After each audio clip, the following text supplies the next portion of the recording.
আরও একটি ব্রেকিং নিউজের দিকে নজর রাখবো। ভোট পরবর্তী হিংসায় উত্তপ্ত সালার। তৃণমূলের মিছিল থেকে হামলা, কংগ্রেস সমর্থকদের দোকানে হামলা, মারধরে মাথা ফাটিয়ে দেওয়ার অভিযোগ, বাঁশ লাঠি নিয়ে চড়াও তৃণমূল সমর্থকরা। আপনাদের আরও একবার জানাই, ভোট পরবর্তী হিংসায় উত্তপ্ত সালার, তৃণমূলের মিছিল থেকে হামলার অভিযোগ। আমরা কথা বলবো আমাদের প্রতিনিধি ইন্দ্রাশিসের সঙ্গে। ইন্দ্রাশিস, কংগ্রেস সমর্থকদের দোকানে হামলা, ঠিক কি ঘটেছিল? দেখো, যেটা জানা যাচ্ছে যে ভোট পরবর্তী সংঘর্ষে কিন্তু এই উত্তপ্ত পরিস্থিতি তৈরি হয়। আমাদের সালারের যে মহাজনপট্টি এলাকা রয়েছে সেখানে যেটা অভিযোগ উঠে আসছে যে তৃণমূলের থেকে কংগ্রেস সমর্থকের ব্যবসায়ী তার দোকানে ঢুকে পড়ে তৃণমূলের কর্মীরা এবং তারপরে লাঠি বাঁশ দিয়ে তার দোকান ভাঙচুর করা হয়, তাকে মারধর করা হয়, তার মাথা ফেটে গিয়েছে এবং ইতিমধ্যে সেই আক্রান্ত কংগ্রেস সমর্থক তিনি কিন্তু ইতিমধ্যে সালার থানাতে লিখিত অভিযোগ দায়ের করেছেন। পুলিশ সূত্রে যেটা জানা যাচ্ছে যে কি কারণে ঘটনা ঘটলো তারা তাকে খুঁজে বের করে প্রক্রিয়া কিন্তু শুরু হয়েছে। তবে স্বাভাবিকভাবেই ভোট মিটতে মুর্শিদাবাদ জেলায় বিভিন্ন জায়গাতে যেভাবে এই ভোট পরবর্তী সংঘর্ষের ঘটনা ঘটছে সেই তালিকাতে এবার নয়া সংযোজন হচ্ছে সালারের ঘটনা।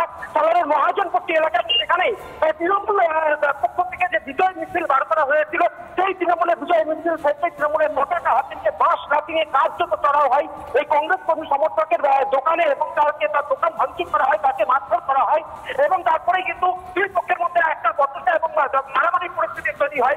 তারপরে কিন্তু গোটা এলাকায় পুলিশ গিয়ে পৌঁছয় এবং যারা এর সঙ্গে যুক্ত রয়েছে তাদের থেকে ছাড়িয়ে দেওয়ার প্রক্রিয়া তারা শুরু করে। তবে পুলিশ সূত্রে যেটা জানা যাচ্ছে লিখিত অভিযোগ দায়ের হওয়ার পরে অভিযোগের ভিত্তিতে কারাগারে জড়িয়ে রয়েছে তাদেরকে খুঁজে বের করে তাদের বিরুদ্ধে শিক্ষামূলক শাস্তির একটা পদক্ষেপ তারা নিতে চলেছে এবং পুলিশ সূত্রে এখনো পর্যন্ত আমরা জানতে পারছি।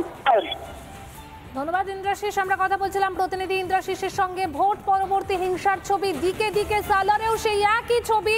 কংগ্রেস সমর্থকের দোকানে হামলা, আর শুধু হামলাই নয়, মার ধরে মাথা ফাটিয়ে দেওয়ার অভিযোগ, বাঁশ লাঠি নিয়ে চড়াও তৃণমূল সমর্থকরা। কালকে 12:30টার সময় দোকানে বসে আছি, তৃণমূলের বিজয় মিছিল এদিকে যাচ্ছিল। এবার ওরা হঠাৎ এসে আমাকে বলে 1,000 টাকা চাঁদা লাগবে, আর টাকা না দিলে পাতা লাগবে 1,000। আমি বললাম আমি দিতে পারবো না। দিয়ে তারপরে আমার চেয়ার কালকে ভেঙে দিয়েছে, আমি আবার মাথাতে আর পায়ে মাথা ফাটিয়ে দিয়ে গেছে আর দোকান ভাঙচুর করেছে। আমার সিসি ক্যামেরা কাঁটা সব ভেঙে দিয়েছে। কংগ্রেস আর বিজেপি বেশি লিড পেয়েছে, এবার সেই জন্য ভেবেছি যে এই ভোটগুলো আমি করিয়েছি, সেটাই হলো মেন কারণ। আমি চাইছি আমার মতো ব্যবসাদার দিকে যে আমাকে মেরে গেল আর যেন সালারে কোনো ব্যবসাদার আমার মতো মার না খায়। ভোট মিটে গেছে, ফলাফলও বেরিয়ে গেছে, তারপরে দিকে দিকে আক্রান্ত হচ্ছেন সেই ছবি কিন্তু আমরা দেখাচ্ছি। আর এই মুহূর্তে আমরা সালারের ছবি দেখাচ্ছি, যেখানে ভোট পরবর্তী হিংসায় উত্তপ্ত সালার। দেখুন কিভাবে হামলা করা হয় দোকানে, তৃণমূলের মিছিল থেকে হামলা, সেই ছবি এই মুহূর্তে আপনাদের দেখাচ্ছি। সিসিটিভি ফুটেজ দেখাচ্ছে এই মুহূর্তে, যেখানে কিভাবে লাঠি হাতে নিয়ে হামলা।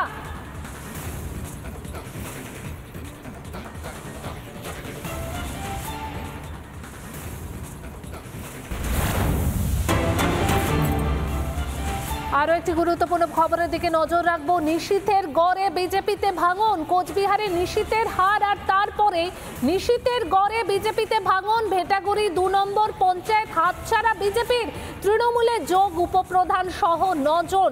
কোচবিহারে নিশীথ প্রামাণিকের হার আর তারপরেই চাপে বিজেপি। নিশীথের গড়ে বিজেপিতে ভাঙন, ভেটাগুড়ি 2 নম্বর পঞ্চায়েত হাতছাড়া বিজেপির।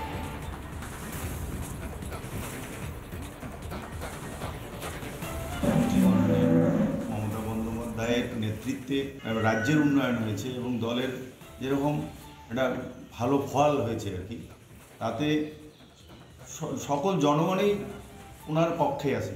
তো আমরা জনগণের প্রতিনিধি, আমরা জনগণ যেদিকে থাকবে আমরাও সেই দিকে থাকব এবং জনগণকে নিয়ে আমরা এবং আমাদের নতুন এমপি সাহেবকে নিয়ে আমরা আগামী দিনে ভেটাগুড়ি 2 নম্বর অঞ্চলকে উন্নয়নের জোয়ারে পৌঁছে দেওয়ার লক্ষ্যে আজকে আমরা আমাদের নবগত এমপি সাহেবের কাছে হাত দিয়ে আমরা পতাকা নিয়ে আমরা তৃণমূল পার্টিতে জয়েন করলাম। গুন্ডা রাজ ভেটাগুড়িতে চলত, আজকে তারা সেই গুন্ডা রাজের অবসান হয়েছে, তারা খুশি হয়েছে। তাই আজকে সকাল সকাল উপপ্রধান সহ 9 জন বিজেপির পঞ্চায়েত সদস্য তারা এসে আমার কাছ থেকে, আমার হাত থেকে তারা তৃণমূল কংগ্রেসে যোগ দিলেন। এগুলিকে নিয়ে সবার সঙ্গে আমাদের আরও 6জন পঞ্চায়েত আছে যারা নির্বাচন জয়ী হয়েছে। 6 আর 9 মিলে আমাদের 15 হলো। এই 15 পঞ্চায়েত নিয়ে আগামী দিনে আমরা ভেড়াগুড়ি 2 অঞ্চল প্রশাসন কীভাবে চলবে এটা আমরা ঠিক করব। প্রধান পঞ্চায়েতকে দল টিকিট দিয়ে নির্বাচিত করে, তা প্রধান পঞ্চায়েত গেলে পরে দলের কোনো ক্ষয়ক্ষতি হয় না। তবে আপনারা জানেন যে এই মুহূর্তে গোটা পশ্চিমবঙ্গে জুড়ে যেভাবে সন্ত্রাসের বাতাবরণ তৈরি হয়েছে, এই প্রধান পঞ্চায়েতে তারা ভয় ভীতি দেখিয়ে ভীতি সঞ্চার তৈরি করে তাদেরকে দলে নিচ্ছে।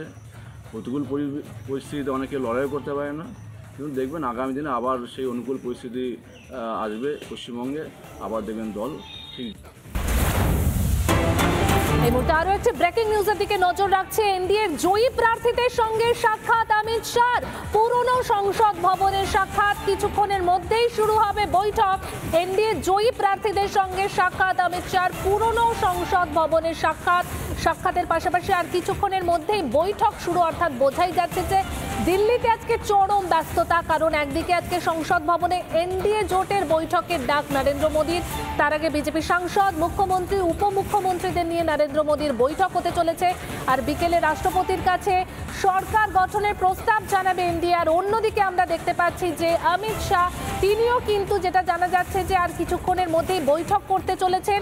পুরনো সংসদ ভবনে এনডিএর জয়ী প্রার্থীদের সঙ্গে তিনি সাক্ষাৎ করবেন।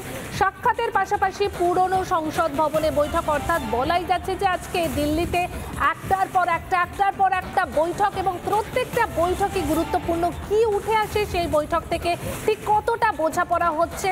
কারণ আমরা দেখতে পাচ্ছি যে প্রত্যেকটি শরিক দল তারা যেমন নিজেদের মধ্যে বৈঠক করছেন, অন্যদিকে আজকে এনডিএরও বৈঠক হতে চলেছে এবং এনডিএর যারা শরিক তারা নিজেদের মতন করে বৈঠক করছেন। তার আগে বিজেপিও নিজেদের মতন করে বৈঠক করে ঠিক কি তারা বলবেন, কি মন্ত্রিত্ব, একটা বোঝাপড়ার বৈঠক সব জায়গায় হতে চলেছে। বোঝাই যাচ্ছে যে কারণ এনডিএ জয়ী প্রার্থীদের সঙ্গে সাক্ষাৎ করবেন অমিত শাহ, পুরনো সংসদ ভবনের সাক্ষাৎ, আর কিছুক্ষণের মধ্যেই শুরু হবে বৈঠক। অর্থাৎ আরও একটি গুরুত্বপূর্ণ বৈঠক বলা যেতেই পারে, কারণ অমিত শাহ তিনি বৈঠক করবেন এনডিএ জয়ী প্রার্থীদের সঙ্গে। পুরনো সংসদ ভবনের সাক্ষাৎ, কিছুক্ষণের মধ্যেই এই বৈঠক শুরু হবে এমনটাই কিন্তু জানা যাচ্ছে। আমরা প্রতিনিয়ত আমাদের প্রতিনিধিরা দিল্লিতে রয়েছে, দিল্লি থেকে প্রত্যেক মুহূর্তের আপডেট তুলে ধরছে আপনাদের সামনে, আর সেই ছবি দেখাচ্ছে, একদম এক্সক্লুসিভ ছবি এই মুহূর্তে আপনারা দেখতে পাচ্ছেন, যেখানে আমরা জানাচ্ছি একটু আগেই যে এনডিএ জয়ী প্রার্থীদের সঙ্গে সাক্ষাৎ অমিত শাহ, পুরনো সংসদ ভবনের সাক্ষাৎ, আর কিছুক্ষণের মধ্যেই সেই বৈঠক শুরু হবে। অন্যদিকে কিন্তু আজকে সংসদ ভবনে এনডিএর জোটেরও বৈঠকের ডাক দিয়েছেন নরেন্দ্র মোদী। তার আগে তিনি বিজেপি সাংসদ, মুখ্যমন্ত্রী, উপমুখ্যমন্ত্রীদের নিয়ে বৈঠক করবেন এবং সেই বৈঠকও যথেষ্ট তাৎপর্যপূর্ণ, কারণ এনডিএ সংসদীয় দলের বৈঠক।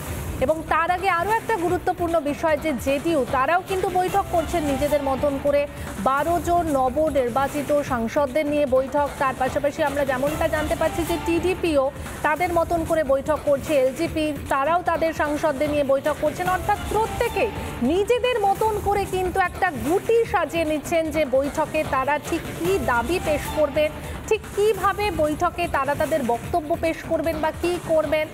আমরা কথা বলবো আমাদের প্রতিনিধি কিশলয়ের সঙ্গে। কিশলয়, আজকে একদম বলা যেতে পারে দিল্লিতে একটার পর একটা হাই ভোল্টেজ বৈঠক, এবং যেমনটা জানা যাচ্ছে যে অমিত শাহ তিনিও বৈঠক করতে চলেছেন। কতটা গুরুত্বপূর্ণ এই বৈঠক কিশলয়? একেবারে পায়েল, একের পর এক হাই ভোল্টেজ বৈঠক, এবং যে ছবি এই মুহূর্তে রিপাবলিক বাংলার পর্দা দেখা যাচ্ছে, এই মুহূর্তে সেন্ট্রাল হল, পুরনো সংসদ ভবনের সেন্ট্রাল হলে এনডিএর বৃহত্তর যে সাংসদরা রয়েছে, অর্থাৎ বৃহত্তর এনডিএর যে সাংসদরা রয়েছেন তাদের বৈঠক শুরু হতে চলেছে। এবং এর আগে, এই বৈঠক হওয়ার আগে এনডিএর বিভিন্ন জোট শরিকরা একের পর এক বৈঠক করেছে। অর্থাৎ বিজেপির নিজস্ব বৈঠক হয়েছে, টিডিপির নিজস্ব বৈঠক হয়েছে, জেডিইউ এর নিজস্ব বৈঠক হয়েছে, এছাড়াও এলজেপি, শিবসেনা, শিন্ডে গ্রুপ প্রত্যেকে নিজস্ব বৈঠক করেছেন এবং তাদের স্ট্র্যাটেজি ঠিক করেছেন। এই স্ট্র্যাটেজি ঠিক হওয়ার পর এবার বৃহত্তম এনডিএর বৈঠক পার্লামেন্টের সেন্ট্রাল হলে, পুরনো সংসদ ভবনের সেন্ট্রাল হলে হচ্ছে। এখানে একনাথ শিন্ডেকে একটু আগেই আমরা দেখছিলাম, অজিত পাওয়ার রয়েছেন বিজেপির সব সদ্য জয়ী সাংসদরা রয়েছেন, চন্দ্রবাবু নাইডু রয়েছেন, তারই সঙ্গে সঙ্গে জেডিইউ এর সাংসদরা রয়েছেন, নীতিশ কুমার রয়েছেন, এবং প্রত্যেকে একই স্বরে এর আগে বলেছেন যে আমরা প্রধানমন্ত্রী নরেন্দ্র মোদীর নেতৃত্বে এনডিএ সরকারকে সম্পূর্ণ পূর্ণভাবে সমর্থন করছি এবং সেই সমর্থনের কথাও বারবার উঠে এসেছে বিভিন্ন দলগুলির যে নেতৃত্বস্থান নেতারা রয়েছেন তাদের গলাতে। এই মুহূর্তে দাঁড়িয়ে এনডিএর যে 293 জন এমপি এছাড়া 7 জন যে সাংসদ এনডিএ কে সমর্থন করছেন প্রত্যেকেরই এই মিটিং এ থাকার কথা, একে একে প্রত্যেকে আসছেন এবং তারা প্রত্যেকে বৈঠক করে এরপর ঠিক করবেন যে কিভাবে একটি স্থায়ী স্থিতিশীল সরকার গঠন করা হবে। ইন্ডি জোটের তরফ থেকে বারবার অভিযোগ করা হচ্ছিল এই সরকার হয়তো স্থায়ী হবে না, এনডিএ জোটের বিভিন্ন পার্টনাররা শরিকি দলরা হয়তো ছেড়ে চলে যাবেন, কিন্তু এখন প্রমাণিত হচ্ছে প্রত্যেক শরিক দল বারবার বলছেন যে অকুণ্ঠভাবে তারা সমর্থন করছেন নরেন্দ্র মোদীকে এবং নরেন্দ্র মোদীর নেতৃত্বে নতুন সরকার গঠন হতে চলেছে। তারই বৈঠক এই মুহূর্তে আমরা দেখতে পাচ্ছি লাইভ ভিজুয়ালস রিপাবলিক বাংলার পর্দায়। একদম কিশলয়, ধন্যবাদ তোমাকে। আমরা কথা বলছিলাম আমাদের প্রতিনিধি কিশলয়ের সঙ্গে, কারণ একদমই যে বৈঠকের দিকে আমরা প্রত্যেকেই নজর রেখেছি সেটা হলো সংসদ ভবনে এনডিএ জোটের বৈঠকের ডাক। সেই বৈঠকের ডাক দিয়েছেন নরেন্দ্র মোদী, আর সেখানে কিন্তু শরিকি দলগুলো উপস্থিত রয়েছে। আর অন্যদিকে যেমনটা জানা যাচ্ছে যে অমিত শাহ তিনিও নিজে বৈঠক করবেন এনডিএর জয়ী সাংসদদেরকে নিয়ে, এনডিএর জয়ী প্রার্থীদের নিয়ে পুরনো সংসদ ভবনে তিনি বৈঠক করবেন। অর্থাৎ প্রত্যেকটা বৈঠকই কিন্তু গুরুত্বপূর্ণ, কারণ কি স্ট্র্যাটেজি উঠে আসছে সেই বৈঠকগুলি থেকে, ঠিক কি পেশ হতে পারে, কি দাবি দেওয়া, কি বোঝাপড়া, প্রত্যেকটা বৈঠকে এই কারণে গুরুত্বপূর্ণ কারণ দিল্লিতে একটার পর একটা হাই ভোল্টেজ বৈঠক, আর সেই বৈঠকের দিকে কিন্তু আমরা লাগাতার নজর রেখেছি। এবং এই মুহূর্তে আপনাদের জানাবো যে দিল্লিতে সরকার গঠনে চরম ব্যস্ততা, তার কারণ সংসদ ভবনে এনডিএ জোটের বৈঠকের ডাক নরেন্দ্র মোদীর। এবং তার আগে যেমনটা আমাদের প্রতিনিধিও জানালো যে বিজেপি সাংসদ, মুখ্যমন্ত্রী, উপমুখ্যমন্ত্রীদের নিয়ে বৈঠকে নরেন্দ্র মোদী। আর অন্যদিকে এনডিএ সংসদীয় দলের বৈঠকের আগে দেখতে পাচ্ছি শরিকি দলগুলো তারা নিজেদের মতন করে বৈঠক করছেন। অর্থাৎ প্রত্যেকেই কিন্তু প্রত্যেকেই বুঝে নিতে চাইছেন যে কি হতে চলেছে। এবং এই মুহূর্তে কিন্তু আমরা দেখাচ্ছি ফার্স্ট অন এক্সক্লুসিভ ছবি, যেখানে সংসদ ভবনে এনডিএ জোটের বৈঠকের ডাক।